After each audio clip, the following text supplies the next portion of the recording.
5월 10일 윤석열 대통령이 취임 1년을 맞았습니다. 월간 조선은 윤석열 시대 1년을 맞아 윤석열 리더십의 1년 평가와 전망, 분석을 월간조선 뉴스룸에 연재하고 월간조선TV를 통해 소개해드리고 있습니다. 오늘의 내용은 윤석열 대통령 1년의 성과와 아쉬운 점. 가장 큰 성과는 무엇보다 외교안보를 꼽을 수 있습니다. 지난 정권에서 좌편향됐던 외교안보 정책을 신냉전 체제 하에서 빠르게 한미일 외교안보 동맹으로 복원한 것은 매우 큰 성과입니다. 윤 대통령 본인도 9일 국무회의에서 1년 성과와 소회를 밝히면서 외교안보 분야를 가장 큰 성과로 내세웠습니다.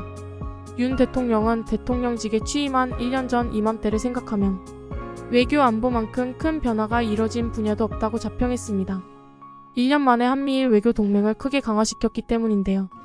지난 4월 말 윤 대통령의 미국 국빈 방문 당시 한미 정상회담에서 나온 워싱턴 선언과 최근 한일 셔틀 외교 복원은 우리 외교안보사에 매우 중요한 업적이기도 합니다.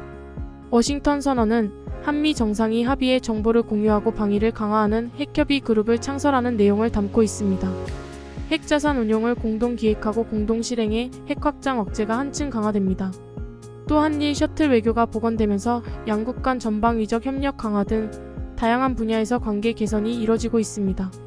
다음 주에 있을 G7 정상회의에서도 한미일 정상이 정상회담을 갖고 한미일 안보 공조를 강화해 평화연대를 보다 공고히 해나갈 계획입니다. 윤석열 대통령의 성과로 세일즈 외교도 꼽을 수 있습니다. 대한민국 1호 영업사원을 자처한 윤 대통령은 빈살만 왕세자 방한을 계기로 40조 원 규모의 MOU를 체결하고 UAE 300억 달러 투자 유치 등을 이뤄냈습니다.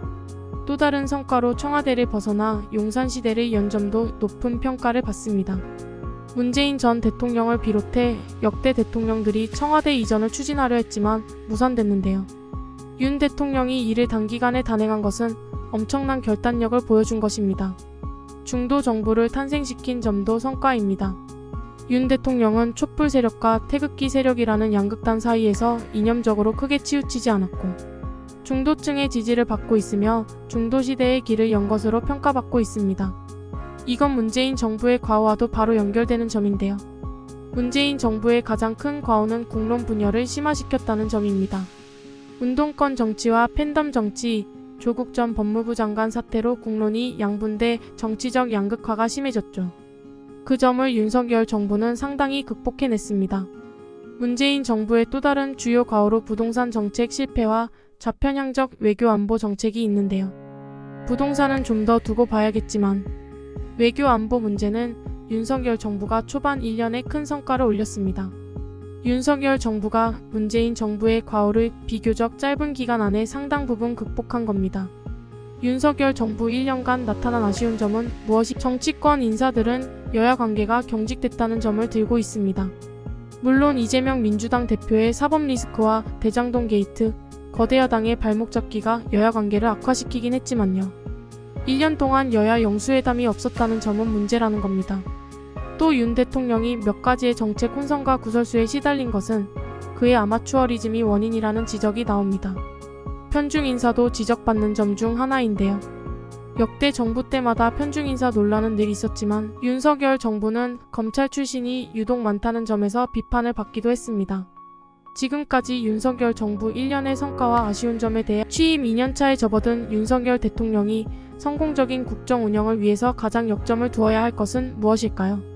첫 1년이 비정상의 정상화를 위한 과정이었다면 이제는 민생제일주의에 나설 필요가 있습니다. 민생을 위한 모든 것 즉 정책, 제도, 법안에 총력을 기울이는 것입니다. 여야를 불문하고 민생의 성과는 모든 과오를 덮을 수 있다는 게 정설입니다. 민생은 내년 총선에서 여야가 평가받을 가장 중요한 평가 지표가 될 것입니다. 다음 편에서는 윤석열 정부 1년이 차기 총선과 대선에 어떤 영향을 미칠지 알아보겠습니다. 지금까지 월간조선 AI 목소리였습니다.